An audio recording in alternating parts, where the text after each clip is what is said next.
Charlie McCarthy Pinocchio Batman. Tiki here, and I've been going through each and every episode of Batman the Animated Series for the first time and at my own peril, and oh my god, I've come across a villain that makes even Batman himself shudder. Oh, it's a living dummy? Oh, what is this, Dragon? I need assistance. I need an adult. I need an adult. Rest assured, folks, long ago I made a vow to educate Tiki in the ways of Batman the Animated Series, serving as his spirit guide to Gotham, in a way. And tonight we're talking about Read My Lips. I believe that's a George H.W. Bush quote, Dragon. I think so. Something. I know it's a political quote from somewhere. I just can't place exactly where. Like, from that era. It's either Reagan or Bush. Reagan or Bush Sr. Anyways. Yeah, I would go to the so Dragon with that reference. You know, like, read my lips, alligators. You know, that sort of thing. But... So this episode is, I don't think it's, like, top tier by any means, but it was fun. I think the villain is definitely pretty memorable. I like how off Batman's game he is this episode, because he really does just, like, think the villain is legitimately disturbing and creepy, and I like seeing Batman's legitimate, like, creeped out reactions to what's going on. That was fun. Overall, it's just, I don't know. I don't really have strong opinions on this one way or another, to tell you the truth. It's pretty middle of the road for me. But I do think the all the stuff with the evil dummy was fun. And Dragon, do you get my holy? Well, yeah. Okay, holy Charlie McCarthy Pinocchio. So that was the evil, the naughty Pinocchio that Disney was going to incorporate into Pinocchio before they had to change it around, kind of like the evil marionette version of Woody. Right. Okay. Well, no, Woody was a ventriloquist dummy. That's the thing. Originally, he was a ventriloquist dummy. Oh, gotcha. I'm getting a little bit more meta with my holies these days, or at least I'm trying to be. So, Dragon, what's the general fan perception on this, and how do you feel about it? Yeah, so Read My Lips. This is absolutely a fun one, and it's quite it's quite well regarded. You know, not a top tenner, but it's definitely a really again, a lot of season 3 gets kind of swept under the rug because again, everyone goes to season 2 with the big landmark episodes. But seriously, 3's got a lot of really good ones, a lot of fun ones, and I think a lot of people, it's just a consensus, a lot of love for Read My Lips. I'm one of them. I think Read My Lips is such a good time, man. It's got a lot going for it. I think stylistically, it's got a lot going for it as well. It definitely leans into the Hitchcockian, Twilight Zone-y side of things with the animated series. A little bit of context. Okay, that's interesting that I thought it was just okay. Then maybe maybe you can kind of go through it and shine a light on kind of what I mean. I mean, don't get me wrong. I had fun with it. I had there are definitely some fun elements to it. I didn't think it was top tier. I thought it was maybe like A tier or like high B tier for me personally. Well, sure, but again, it's consensually, it's a lot of like season 3 is kind of in that. Again, it's not like a Hall of Famer, but it's still like it's kind of a beloved classic sort of thing. Sure, yeah, everybody loves sure. it. Basically, this is like the ventriloquist episode where he pops up again here and there. Don't get me wrong, but it's like when you think of the ventriloquist period as a character, is like kind of like the best version of ventriloquist, honestly. Mm-hmm. All right, so a little context here. This is directed by the great Boyd Kirkland, who did His Silicon Soul, one of my favorites, and Harley and Ivy. Writer on this, Joe R. Lansdale. Joe R. Lansdale, he has done Perchance the Dream and Bubba Hotep, the Bruce Campbell movie.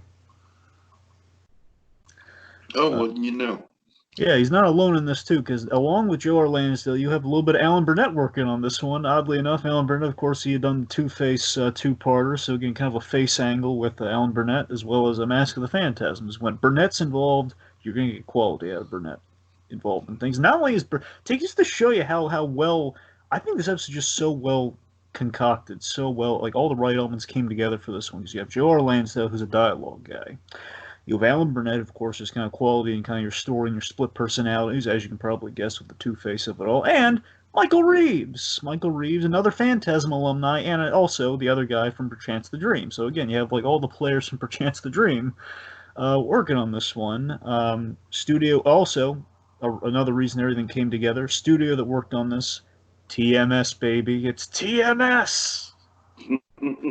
Oh, it's so great when TMS comes out to play because essentially TMS they really filled out kind of the Spectrum era. Like I know we have the old saying when Dong Spectrum's away, Dong Yang comes to play. Well, TMS like TMS is kind of like the new Spectrum when you need like kind of the upper echelon. Like soon it's going to be all TMS once we get to season.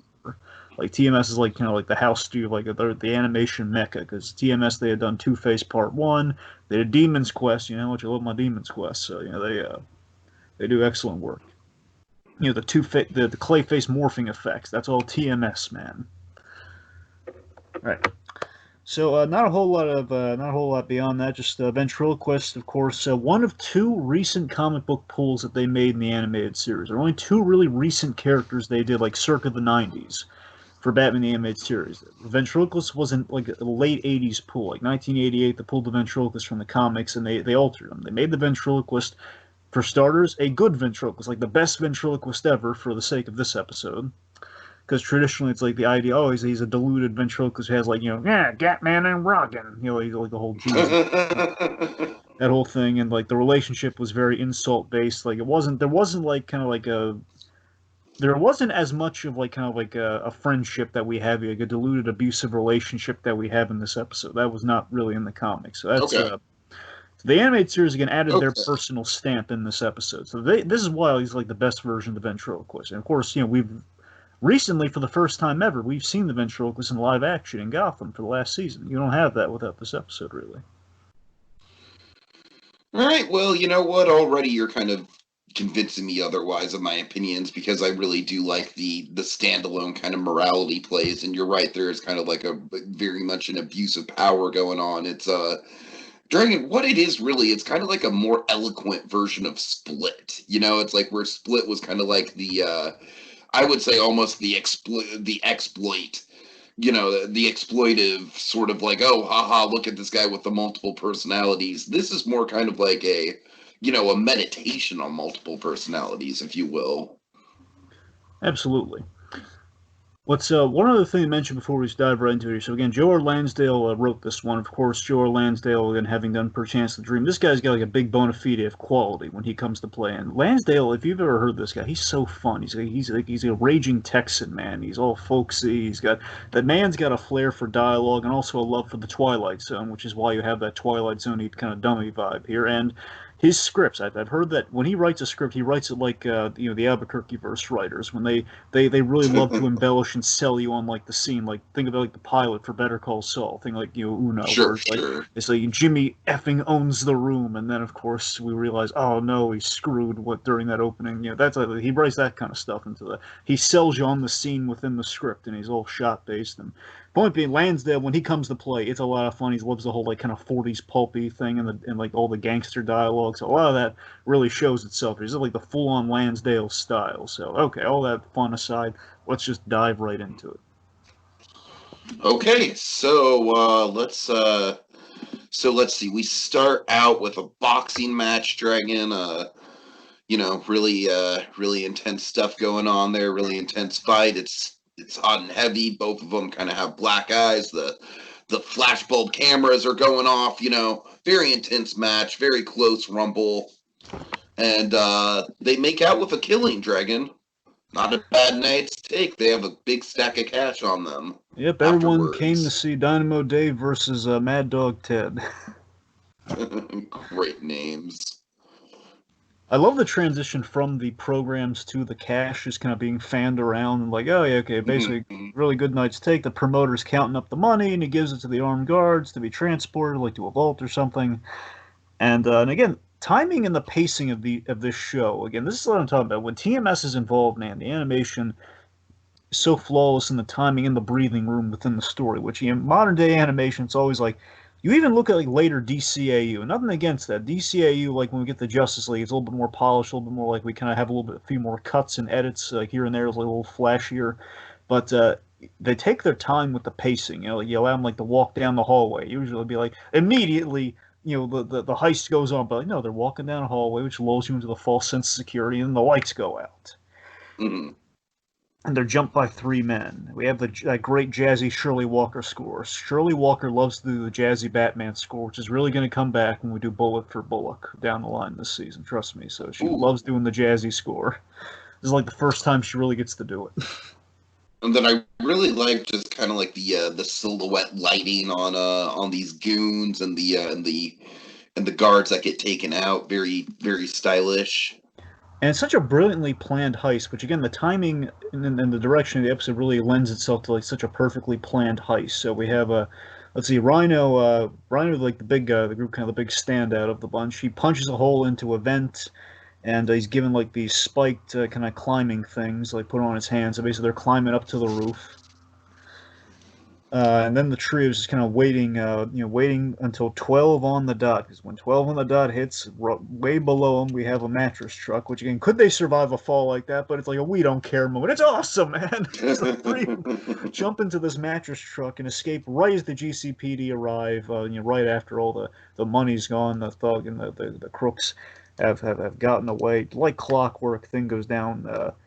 Flawlessly, they return to the old mannequin factory to their boss, Mr. Scarface, and I love this. I love how we build up the reveal for Scarface here.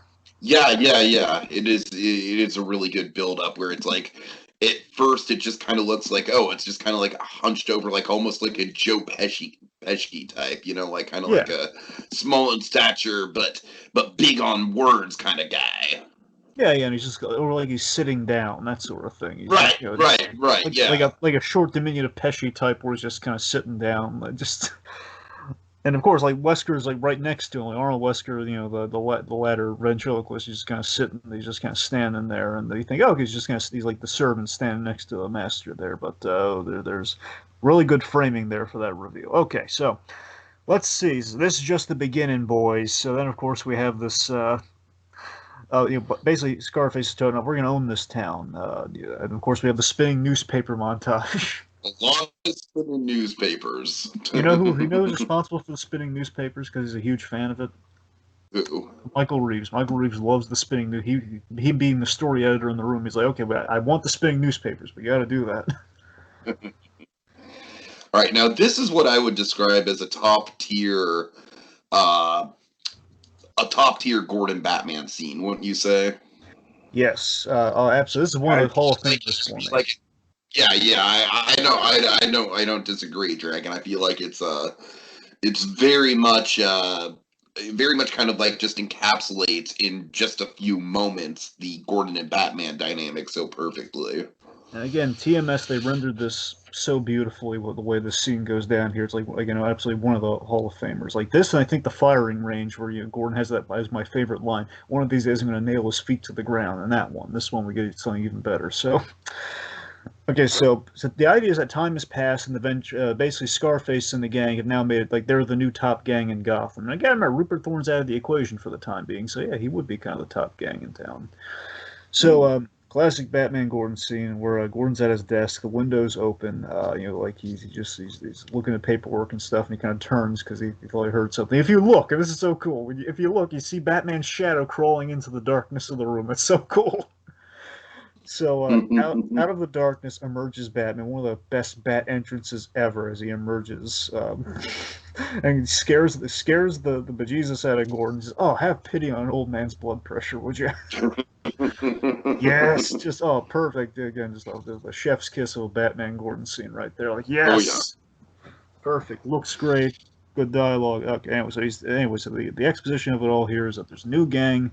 He's telling Batman about the new gang in Gotham that operates smoother than a Swiss watch, or a Swiss egg if you ask Peter Gould. Anyway, Better Call Saul references aside here. So he let's see. So he gives Batman a tape that has been taken by a home video enthusiast. Someone's just kind of like getting all wacky. Basically, someone like taking home videos who's kind of noticed off to the side there, criminals kind of running through. Like the guy in Godzilla '98 who's like, "I'm going to take a picture of Godzilla. Oh no, I'm getting stepped on."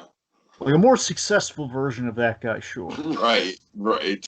The point being, this is their only lead, this home video that they caught of the three Uh, guys, but they can't really find much in it. So, um, he's asking about interested always. Again, this is what I'm talking about. This is like the Batman Gordon dialogue for the win right here. Is like, interested always. Let me know if you need any. Gordon offering his help as well. Let me know if you need any. And Batman, of course, bad exit help. Yeah. yeah, just I mean, just the timing of it, and then I love this shot of Gordon, just kind of this wide shot of him alone in the office, Dragon. And I bet this is what you're talking about when it comes to the composition and artistry of some of these moments here. Yeah.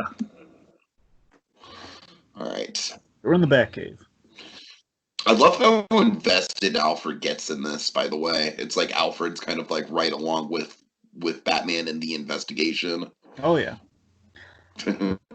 Let's see. So Batman's playing the tape, and he slows down the footage. Which, by the way, again, only TMS could really get away with this because it's really hard to animate slow motion in 2D, as you can probably imagine, especially back then. Really hard to do slow mo and get it looking good.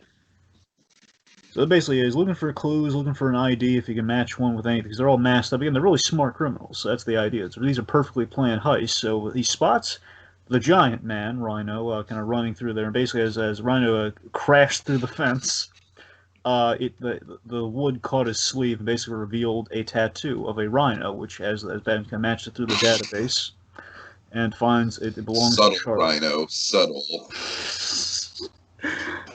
He finds that it belongs to a Mr. Charles Rhino Daly. Okay, can I just state for the record that Rhino is one of my favorite elements of this episode by a long shot? How great is he? And fun fact, he's wonderful. He's wonderful. You're gonna love this, okay? Every time Scarface comes back and it's like a Scarface episode, again, kind of like the Riddler, but even better, Scarface always brings the same guy, so it's always Rhino and Muggsy. Oh, that's great. That's great. I'm looking forward to seeing Rhino again. You'll see him at least 2 more times. I think reoccurring character. Yeah. Awesome. Okay, let's see. So point being, we now have a lead with Rhino. Let's see. So after that, it brings a smile to Batman's face, a rare bat smile. Like, hey, we got him. We did the impossible. Okay, so we have this great quiet scene of Rhino's kind of walking. Again, it's on top of the timings, like really great kind of like we build, again, pacing just done so wonderfully. Rhino's just kind of walking down the street, reading his little racing form, probably coming from the track, and he kind of happens down an alley. And I've like, look at all this design work, like the steam grates and everything coming up there. Real great ambiance. And of course, out of the steam emerges a Batman. You can make a nice little bat entrance here as he interrogates the career criminal that is Rhino. Fun fact, Earl Bowen. Yeah. Earl Bowen does the voice of Rhino, and he, many people know him from the Terminator movies. He was the psychiatrist in the original Terminator movies, you know, like especially in the second one. I believe Linda Hamilton's therapist. Right. And also, he was the second senior in Kim Possible. Go on. So Rhino is basically just saying like, get out of here, bat breath, get out of my way. And then Batman basically just pretty much calling him on on just saying that he's onto him, right? Yeah, I love that. I love that. This is the Lansdale dialogue right here. We have the buildup of the scale for when these two are going to mix it up with each other. Batman's not even scared, just looking up at this giant man, like the biggest character you've ever seen in the animated series, Rhino. And that Lansdale dialogue of, who you looking for, Bat Breath? First guess, you. Don't get wise with me, I might not like you. And of course, one of the best, Conroy's just having such a great time with this pulpy Batman dialogue. You're breaking my heart, Rhino. So dryly, just wonderful. And basically, Rhino thinks he's playing it smart here. You ain't gonna trick me into taking a swing at you. You got nothing on me. And of course, Batman with just the great dialogue here. Tigger says, "You seem to have me confused with the police, Rhino. I want information on your boss, and I'll get it any way I please." Of course, Rhino's response here: "You want information? Watch the news." And then he charges at Batman. Batman, awesomely, again, will deal with a guy of this size, just trips him into the trash. Just steps out of the way and trips him, yeah. Minding your surroundings, little Batman Begins for the kids out there. Just think it's like not just tripping him into these, using the alley to his advantage. If there's any location that Batman has memorized, it will be the alleys of Gotham. You know, he knows, like, I'm going to trip this guy in the garbage over here. Then Rhino kind of pulls like an Arkham game move here, like they constantly have like these giant boss battles where like the giant guys charge at you, and Batman just leaps over him. He does that with Rhino when he comes back at him. Why don't you use your head as something other than a blunt object?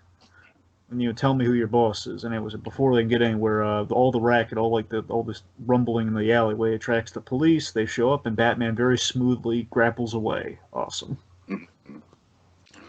Then the police are basically just like, "Oh, why don't you get on home, Rhino? Your mama's probably waiting for you." I like to think that, you know, it was always my read as a kid, and I still like to think, there was like, they recognized Charles Rhino daily, and they always like, he cares about his mother. They just tell him to get on. It's like they're not even being sarcastic about it. I really like to think that's the case, but they're probably just being sarcastic. Oh my god, that's great. That's great. I love that. I love that headcanon. Because again, the idea is like people recognize, how do you forget a guy this big, first of all? And second of all, again, Charles Rhino, with the, you know, kind of the record and the rap sheet. The guy's just, I always liked, my read on the character was always like, he was like a kid, like a nice kid who got in trouble, almost like Arms Akimbo, if you will. Like a guy who just kept getting in the trouble, and he built up a reputation. And it's like, oh, that poor sweet kid, and he had like a thing with, you know, he was cared for his mother, and like, look at him now, he's breaking our heart, that sort of thing. You know? Something like a guy that big, I'm not sure a bullet would stop. I'm not sure a tank would stop him. Yeah. Right, so Rhino's walking back to the headquarters as Batman stalks him. I really like the kind of dark silhouette of Batman from the rooftops. Yeah, as Batman's kind of traveling by rooftop here, I love how we mix in the themes. We have the jazzy theme on Rhino, and Batman's theme kind of being interspersed within the jazzy score. Really nice. So he follows him to the mannequin factory. Then we have this is like one of the top tier kind of like creepy locations for a villain hideout, by the way. Oh, absolutely. And perfect for the ventriloquist, to be honest. Oh, yeah. So Batman's eavesdropping. I love the blocking here. Batman's eavesdropping from the skylight, so he gets a really good view of what's going on down there, and he's overhearing things, as Batman tends to do, as Rhino is like frantically. And again, Batman's kind of laid. Even if Batman wasn't going to get the answers directly from Rhino, I'm sure he had this as the backup plan. I'm going to tail him to the location once I put the fear of God into him. So even if I don't get any answers, I'll get my answers. So Rhino goes to Wesker, goes to Arnold Wesker, kind of the in-between for Scarface the boss, as far as the audience is concerned. And of course, he says, like, look, I need to see the boss. I need to speak to him immediately. The Batman's on our case. He says not to be disturbed. This Batman's on my case, which then leads to like this ultimate Hitchcockian psycho moment. Oh yeah, it is kind of like, and it's about halfway through the episode too. Well, no, it's roughly about a third of the way through. Yeah, it's like the end of Act. This is the end of Act 1 for sure. Right. So literally, like Psycho, goes up the stairs, and I have this off-screen conversation as he opens the door, just like the mother's room. Hey, I'm sleeping here. I lay down, I close my eyes. What's that tells ya?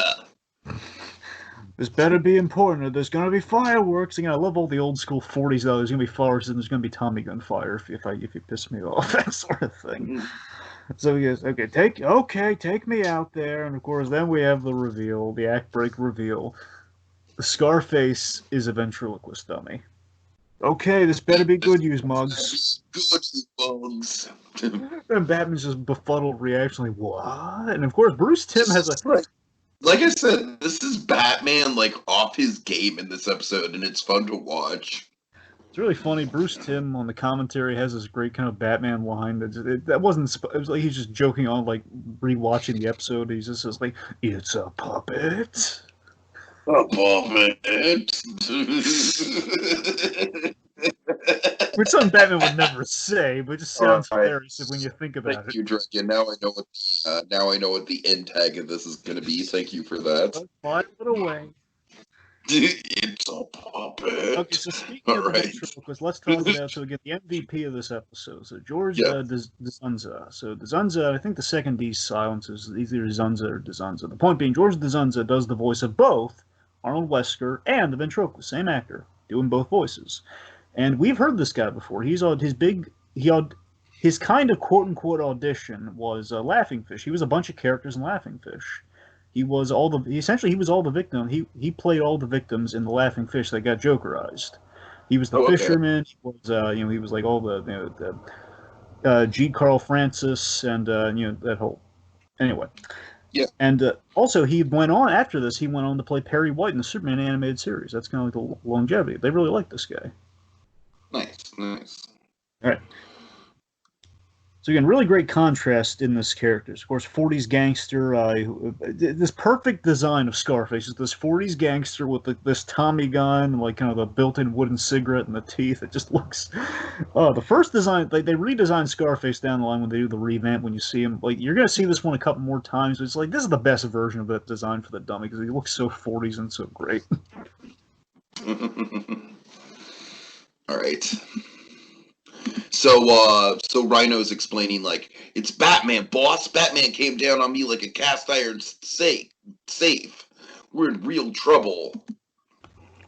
I love the idea that the ventriloquist here, he's so intimidating and he commands. And this is a huge moment of the episode. You're either gonna not buy into the episode once this reveal happens, or it's like, wait, what? Or you're gonna buy into it. And the way they legitimize it for me, and the way I think the key to the episode is that Scarface, he intimidates and he commands respect of a big guy like Rhino. And totally. If he can command the respect of Rhino and just like this huge guy who wasn't intimidated by Batman, but he's intimidated by a little wooden dummy, that says something, And then also again, ventriloquist as a character and as kind of the whole the split, if you will. We represent the duality of Batman as a character, which oddly enough, if you really think about it, we kind of represent all of our face characters. A little bit of Clayface with the many roles of the actor, Two-Face with the the big bad horror side of him, and of course, ventriloquist and Scarface, two different personalities. In the same, well, again, very much kind of the duality of Batman angle with all these face guys. All right. So let's see. So Ratso is directing a question to Wesker mistakenly. The idea he's the new guy of the group because again, Scarface's guys are always Rhino and Muggsy. Ratso's kind of like the third guy to round out the crew for the operations because Wesker can't do it. Wesker's the body man. Of course, we have this bit like, hey, he's just the hired help. You talk to me. he's new. Rhino's just like, he didn't mean it, boss. He's new.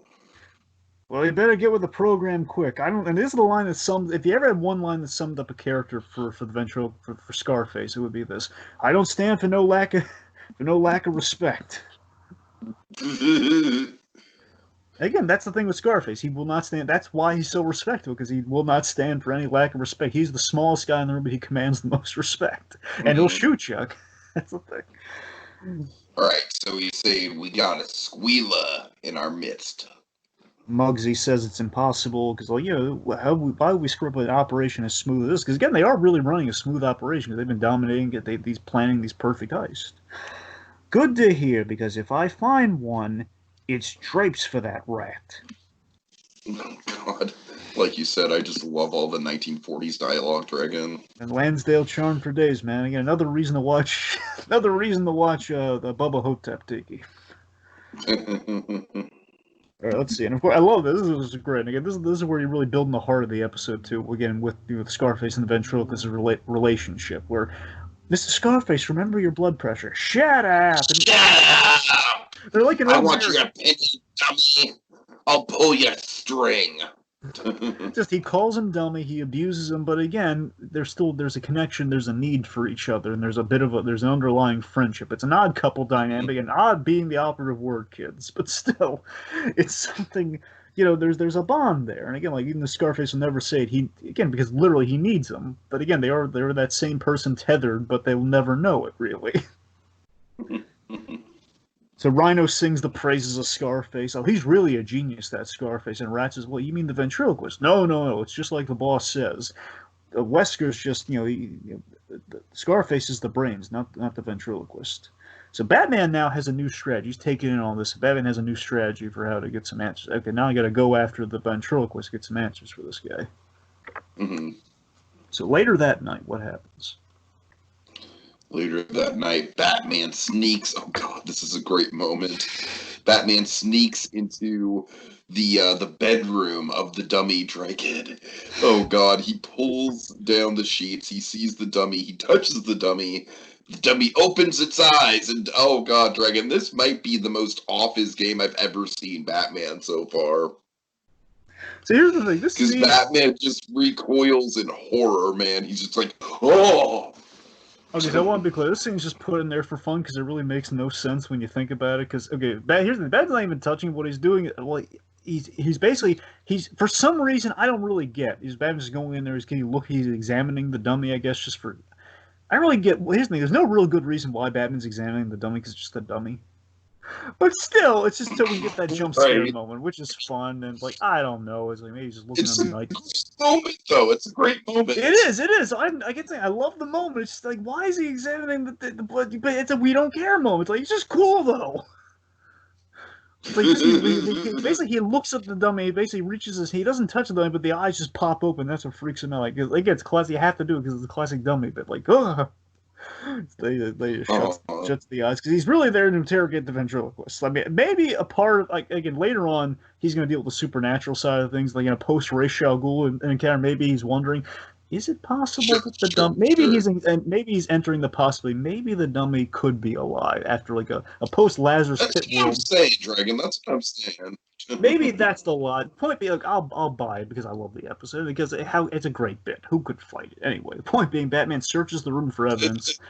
Wesker enters, and Batman again does this really cool stealth grab on Wesker here. He drags him in. I love this, by the way. If you notice this, Scarface has the nice kind of like Tony Montana bedroom, like this little nice bed all to himself, and the ventriloquist is like a little room to the side, a little cot in the room to the side.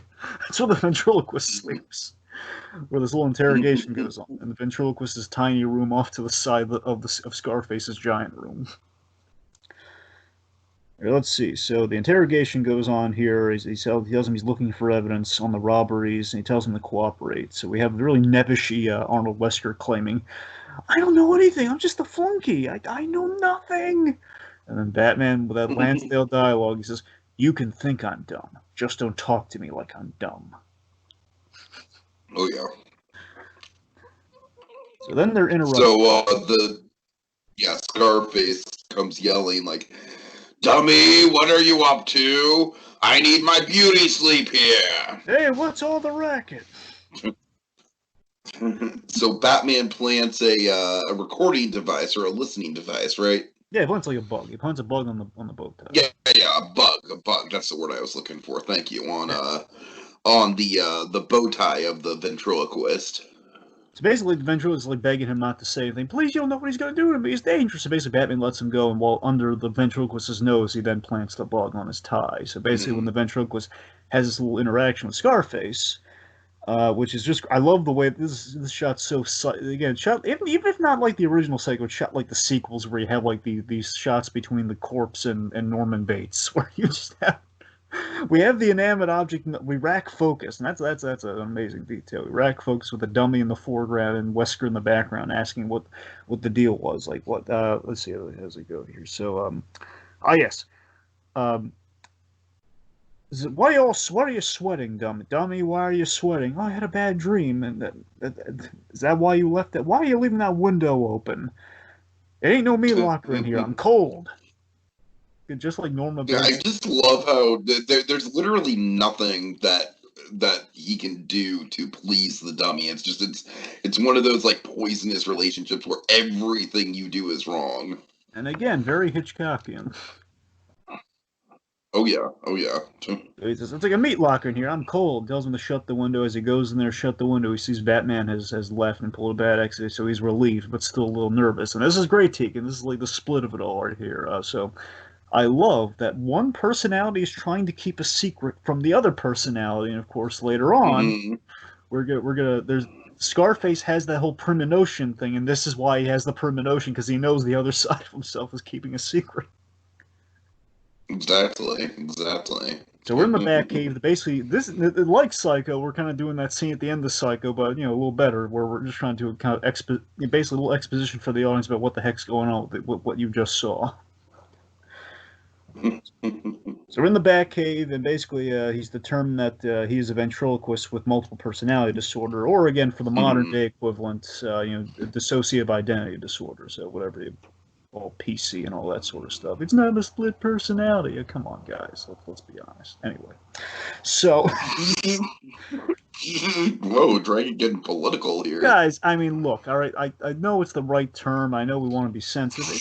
It's pretty much the same thing. Okay. Anyway. All right. Anyway, okay. The point being, however you want to phrase it. Anyway, it was the 90s. By the way, can I just point out I love the I love the red lighting on the back computer in this moment. Yeah, it is really good. Yeah. Yeah.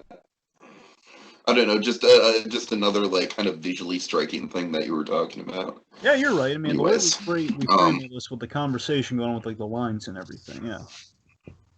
Yeah. Right. So basically, we explain their two separate personalities, and we demonstrate this with the audio from the bug that Batman's picking up. And this is really kind of cute when you think about it. They have their own ventriloquist dummy routine going on in private. You know, it's so adorable. Where it's like you see the bond of Scarface and the ventriloquist and Arnold Wesker just kind of in private, where it's like, hey, who dresses you anyway? He says, oh, that's funny, Mr. Scarface. Or again, that's the little private moments that they are kind of buddies deep down. And my headcanon's always been this. My headcanon has been that, as you can tell, Scarface is the dominant personality. And he's the dominant personality who gets the respect that Wesker, if I were to assume in life, he had lacked all throughout his life, and that's why like they need each other. It's that the abusive codependent relationship that again the odd couple or like he's like it's like an abusive brother dynamic. Imagine you had a brother, which again these two guys they're almost like brothers, where the other one looks out for you, but he's going to take all these pot shots at you. It's kind of like that. Yeah, I'm trying to think of a good example of that in media, but I can't. Well, I can think of a bad example, like the ending of Ed, Ed and Eddie, but yeah, it's. Well, yeah, it is kind of sure. Walking Dead, Merle and Daryl. I know you don't watch that show, but that's Merle is actually the John Rooker character in that show. Sure. So, but yeah. Anyways. Point being, so again, that's presumably why like Wesker's so kind of always deferring to Scarface, and that's why he needs Mr. Scarface, and that's why like, all the brilliance this man. No, I'm sorry. One other really good example of a toxic brother is Hell or High Water, Dragon. That movie's amazing. Oh, there you go. It was on my top 20 of the decade. I remember that. Yeah, Chris, one of the Chris's, Chris Pine was in that. Yeah. Anyway, all right. Anyways, well, that's what I'm saying is the fact that it's just like he needs like Wesker's been this brilliant man, but he's probably been always kind of talked down to in life, like his own Norma Bates, if you will, for all we know, has always been kind of like taken down a peg, and he's basically all that manifested himself in this really dominant personality that basically has like turned all his frustrations into kind of like a criminal deviousness that's kind of getting the respect that Arnold. He's always clamoring for the respect that Arnold Wesker never got in life. That's always been my read on the episode. So, this is where things get really cool and really connected here, where Batman mentions his training with Zatara. Oh, yeah, for sure. And, Dragon, correct me if I'm wrong, but this season, just kind of in general with the Ra's al Ghul stuff and everything like that, it does seem to kind of have some connective tissue, right? Like more so than the last seasons did. Very much so, yeah. So that's cool that we're building it. So he mentions Zatara taught him about ventriloquism and throwing your voice, and of course Alfred has like one of the great lines here. Odd opponents. Those are such odd opponents, sir. This one truly takes the biscuit.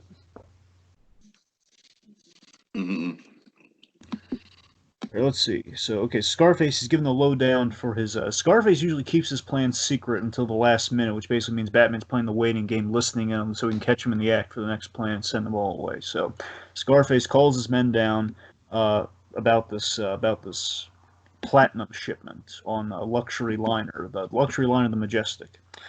And Muggsy, oh god, this scene is... There's a great, like, Twilight Zone moment here. So, right. You want to tell him about it? But boss, don't they send that stuff by freight? And then, oh god, just Scarface just like looks over at him, like just it's another kind of jump scare moment. It's kind of like there's a music sting. He turns his head all creepy like, and then he's like, there's a brief pause, and he's like, "I'm talking here." Okay, I'm sorry, boss. It's a trick. See, they think no one will suspect the shipment's on a liner. But then like they's like you mugs. They stupid. They's not smart like me. Oh God! I just love how verbally abusive Scarface is to just his whole crew.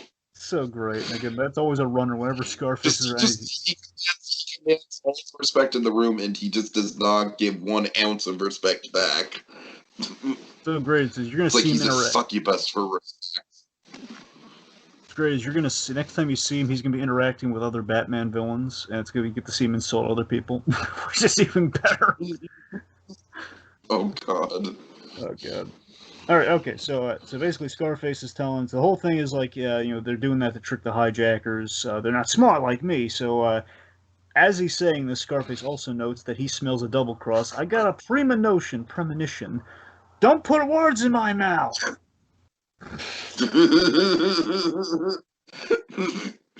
Oh God. So he suspects somebody. Again, his subconscious. He suspects his subconscious, which is brilliant. He knows that he's double crossed himself, but he doesn't know it. So when I find him, he's gonna ice him. He's gonna kill him. So he gives the details. Uses the neck slice motion with the Tommy gun. Mm-hmm. So listen to the details. I don't like to repeat myself. So he's basically giving the details as Batman's he's feeding the information to Batman via the bow tie, which leads to the heist itself. Our guys, the trio, they kind of show up on a boat next to the docked luxury liner, which again, on a boat, motherfucker. Take a look at me. What? I'm sorry. That's your boy Andy Samberg right there, Dragon. Lonely Island. Okay. Anyway. You've never heard of I'm on a boat, motherfucker? Take a look at me. You've never heard of that? Oh, Tiki, I haven't heard of that. No, it's Andy Samberg. All right. Good for him. I hope it brought him success. Okay, moving on. You know of the Lonely Island, right? You're a big Andy Samberg guy. I'm surprised you don't know the Lonely Island. I really enjoy Samberg, but again, I'm not into everything he's done. Anyway, all right, fair enough. I still haven't seen that movie, Rick. I haven't seen that Pop Star thing. Back during his essence. Oh my God! You haven't seen Pop Star? Oh no, man. I still haven't seen seen Pop Star. I know you do. That's what I'm saying. I'm not off today. I should have put that on my top 100 of the decade, honestly. All right. Anyway, back to the actual boat. Yes, sorry. The point being, they're about to hijack the docked liner, and they use that really cool thing here. They use this thing full of acid to eat a hole in the ship. So again, really smartly planned crimes here. They burn a hole in the ship. They load up. Vat of acid. You joke now. We're gonna get some vats of acid a little later on. God. Not this. I don't think this season. I could be wrong. I think it's more like next season. But we're gonna get vats of acid. Okay. So let's see. So they're loading up these platinum bullion bricks. It's kind of like the old gold bullion, that's in Fort Knox. Basically, bricks of platinum. So they're loading up these bricks of platinum onto the ship one by one, so they don't sink the ships. Like a smart amount. Again, clever. Batman swoops in, but he gets basically. They've been expecting Batman, particularly Rhino, and Rhino knocks over.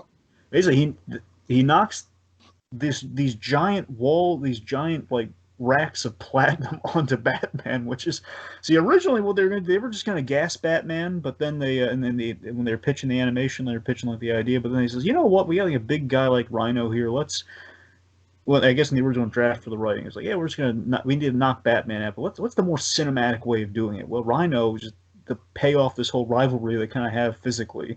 Let's just have Ryan dump all these giant bricks of platinum on Batman. How he survived? Basically, this is like because he's Batman moment. He survives because he's Batman. Oh yeah, it's total because he's Batman. Yeah. So the point being, Batman's knocked down, presumably this would crush any living person, man.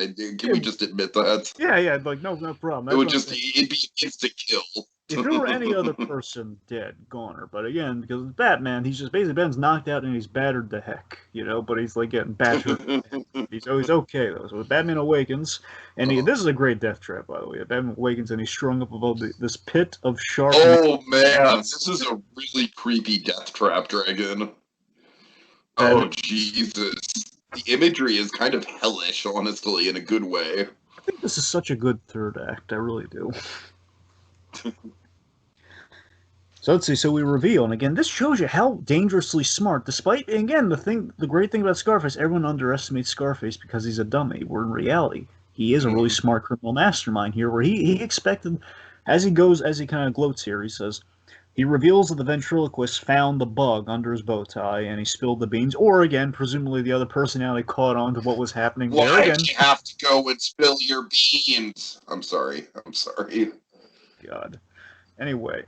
But seriously, it's kind of clever though. It's like, did the ventriloquist actually tell him, or did the other dummy actually know it? And that's why she's yeah, right.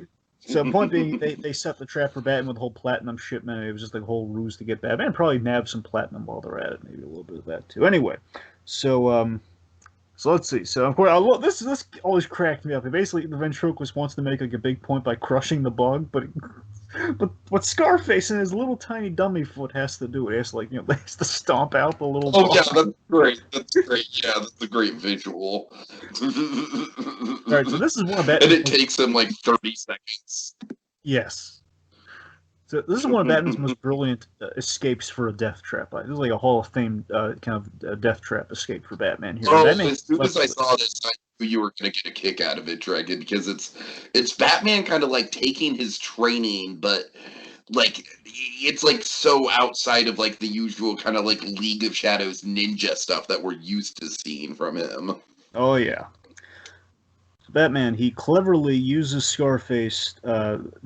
He uses Scarface's premonition against his men, and basically use the whole ploy that he's working with an insider. Basically, he's been teasing the whole fact that he's been working with somebody. That somebody's double crossing. There is a rat in your ranks. Like my premonition. And Rhino's like, boss, it ain't me. You gotta believe me. I know it ain't you, Rhino. You're too stupid to be a traitor. Oh, thanks, boss. So basically, he uses ventriloquism skills to cause this split personality to have a nervous fucking breakdown and turn against himself. Yeah, it's pretty glorious. So Scarface, I love the wigging out animation on Scarface. If you look, his little arms are flaying. When I find that traitor, he's like wiggling his little dummy body parts. And it was just like, and the Batman's like, okay, so if you, oh, this is so funny. So basically, he wants to know who it is, who's the traitor, as he's asking Batman to tell him here. And it says, if I talk, if you don't talk, you get the ultimate massage, and if I tell, maybe you just get run over by a truck. Tempting, the ultimate massage. I like that. I like that wordplay with the death trap. I love. Maybe you just get run over by a truck. It's a slightly better death, but still death. God. Anyway, so tempting, but no, and of course Batman then changes his mind with the ultimate. This is where he turns them in on each other. Here, says like, okay, I'll tell you, this is getting old, Bats. It's him, the ventriloquist. And this is just such a great yet absurd psychodrama that unfolds here. It's so... Oh, yeah. Where Batman, almost Nolan-esque, dare I say. Yes, it is. A lot of people really thought the ventriloquist was going to be it was either going to be Black Mask or the ventriloquist, many people thought. Well, or then there was the Riddler, but if there was going... Basically, if Nolan was going with a villain we hadn't seen before, which a lot of people thought he was for the third Batman movie, they thought it was going to be ventriloquist or Black Mask. Anyway, so let's see. So anyway, then Batman's turning against it with the ventriloquism skill here, with as he imitates Wesker, and you have this beautiful moment where he feels a fire, like "Shut up, you blockhead!" And then the two of them look around, like, "Wait, where did that come from?" And even it's just Scarface looking around. He knows that it's not him. Why else would he be looking around? Because he also knows that it's not him, but he's falling for it anyway. Which is brilliant. Right. That wasn't me. And this is the best line of the whole piece here. It says, it wasn't me. My lips didn't even move. And then we have the money line of the whole thing, the money moment of the whole piece. Who cares if your lips moved? You're a ventriloquist. So what? You're a ventriloquist. So he swears that he's loyal, and Batman, he's fueling the fire. And he's been feeding me information for weeks in exchange for legal protection. And then, of course, he then mimics Wesker again. You're going up the river, sawdust for brains. So such a clever... Oh, God. So Batman's causing... And it's like, as we've already seen, the one thing that will get under Scarface's nose, Scarface's skin more than anything else is disrespect Dragon. That's the runner throughout the episode. Absolutely. We set up as his folly, as it all gets. There's the petard.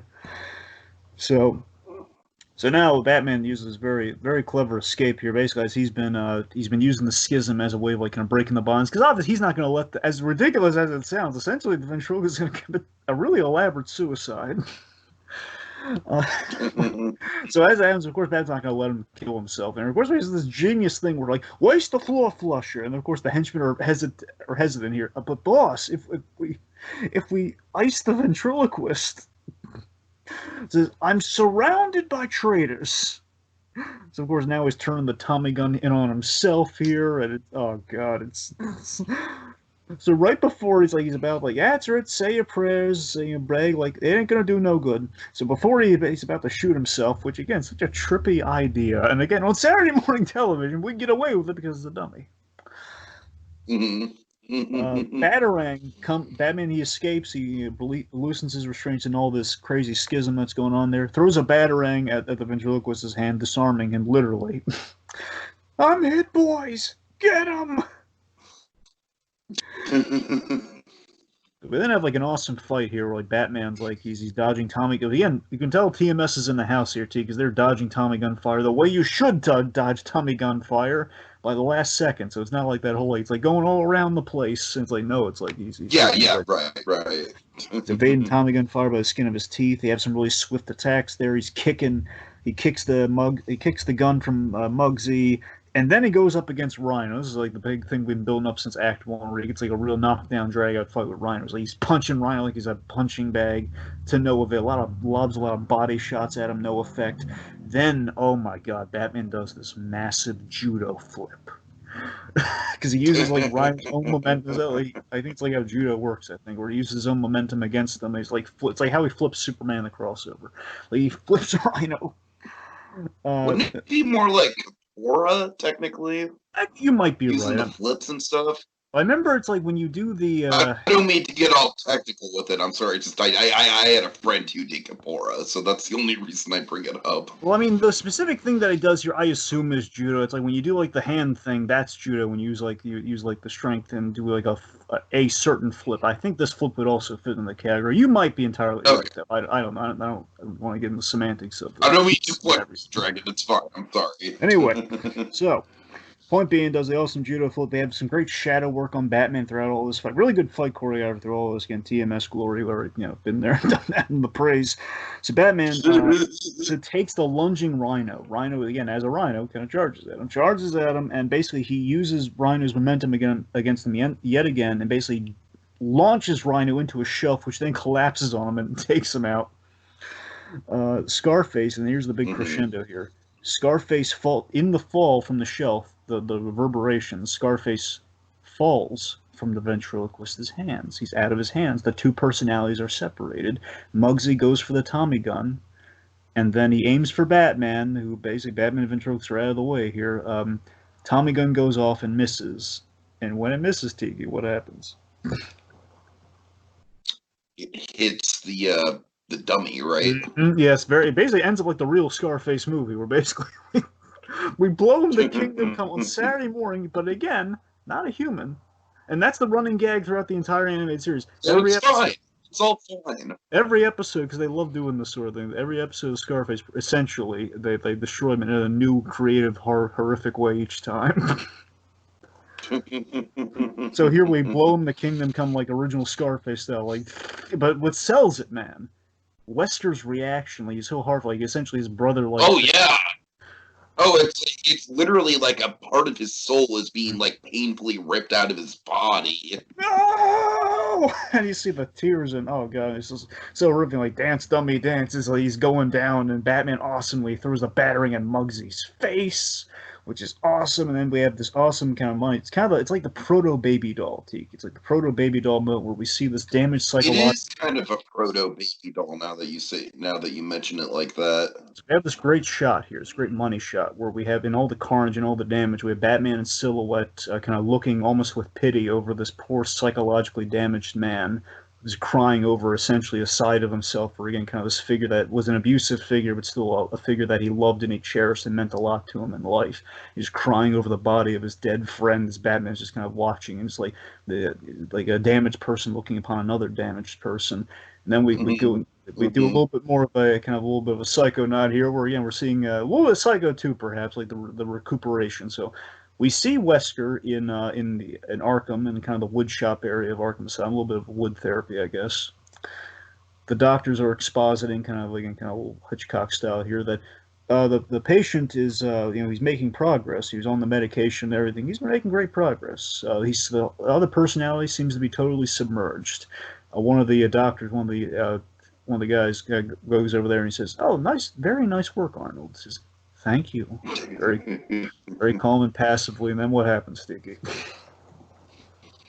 We see that he's carving another dummy head, and the last shot we get is him, bam, carving that damn scar right into the face, and as Kevin Smith would say, fucking credits. Yes. Yes. Yeah. That's the episode. Good ending. Really good ending. Alright, so, final thoughts, Dragon. Final thoughts from me. Again, this is to me one of the highlights of season 3. Of course, I mean, is it a Demon's Quest for me? No, but is it a good one? Is it one of the episodes you go to at season 3? I think Read My Lips is like the poster child for it. It's so polished. You have TMS with their reputation of quality. You can see it being earned here with episodes like this, and it's an example of the animated series making a concept from the comics even better. Because again, as it kind of been said before, the comics never really went this deep with the relationship. It was just more of kind of like a gag villain that then turned a little bit more twisted each time he came back to it. And the idea is like the dummy would go to new people sometimes. Like if sometimes I think they killed the ventriloquist in the comic and they gave it to somebody else. So there's like almost like not a gift. I'm trying to think of what the analogy. It's like a monkey's paw sort of thing. It goes to somebody else, that sort of thing. And the episode's got 40s charm for days. It's got some fun yet twisted, kind of psychodrama moments with the abusive relationship of the ventriloquist and Mrs. Scarface. The Hitchcockian touches are great. It's an insane pitch that legitimizes itself through a really smart approach. I love the episode, man. It's great. Yeah, I honestly don't know why I was a little ho-hum on it. I kind of had a feeling that our conversation would kind of change my tune on it, and it has for sure. I still don't think it's like my favorite episode of season 3 so far, but it's up there. It's got some really good melodrama, some really good psychological, like deep, dark psychological stuff going on with it. On top of just generally speaking being really fun with all the 1940s gangster dialogue. So overall, a very strong episode for sure. Really memorable stuff. All right, Dragon, hit us with the next one. Souvenir sabotage, mind over money, murderous marionettes. Can Batman find out why Gotham's upper class have gone mad? Will Batman worry his head off? Tune in next time to find out. Same animated bat time, same animated bat place. On the next visit to the animated Batcave with the Worryman. It's a pop.